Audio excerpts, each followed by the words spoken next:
Welcome to this week's episode of the Texan News Scoop, your weekend review of this week's top stories from the campus region and beyond.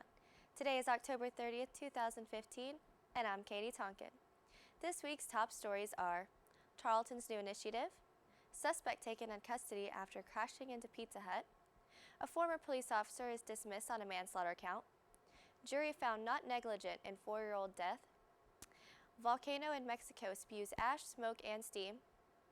In campus news, according to the Tarleton website, Tarleton State University started a new initiative helping graduating seniors prepare for life after graduation.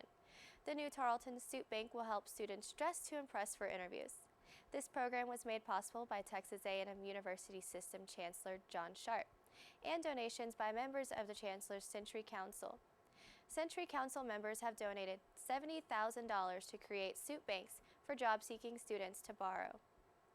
In local news, according to The Flash, the driver of the car that crashed into Pizza Hut on Wednesday was taken into custody after fleeing the scene on foot. The driver has been identified as Erica Rain Bowling, according to a media release from Stephenville Police Lieutenant Doug McLamy. According to reports, Bowling may have ran the stoplight at the intersection of Dale and Washington before running into the building. After in custody, Bowling was transported to the hospital. Pizza Hut reopened yesterday for carryout and delivery only.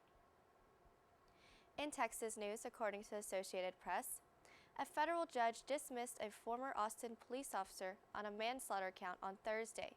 The judge ruled that an 1890 U.S. Supreme Court ruling shielded the ex-detective from prosecution for shooting and killing an unarmed man during a 2013 bank robbery investigation. U.S. District Judge Lee Yeakel concluded that Charles Kleinert should be considered in court a federal officer because Kleinert was assigned to an FBI-led task force at the time of the shooting.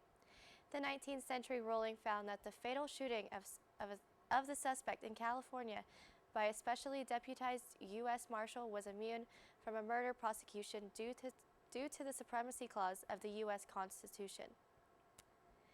In national news, according to the Associated Press, a jury found that a Utah Cemetery Association was not negligent in the death of a 4-year-old boy, crushed by a historic headstone. Jurors delivered their decision in a family lawsuit over the death of Carson Dean Cheney in 2012, who was hiding behind the 250-pound tombstone. Lawyers for the parents of the boy argued that the Glenwood Cemetery Association allowed the 1889 tombstone to become weak and failed to warn people about possible danger, including that headstones have fallen before. They sought between $2 and $4 million in damages. In international news, according to Associated Press, the Popocatépetl volcano in central Mexico spewed a plume of ash, smoke, and steam on Thursday.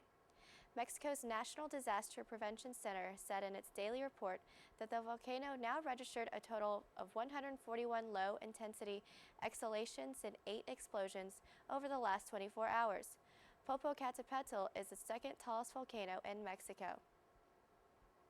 Thanks for tuning into this week's episode of the Texan News Scoop, a product of the Texan News Service from the Tarleton State University campus in Stephenville, Texas. This week's episode was produced by Alejandra Araguin and Denise Haroff, and I'm Katy Tonkin. You can like us on Facebook and follow us on Twitter, and be sure to check out our website at www.texannews.net. Have a great weekend, Tarleton Texans.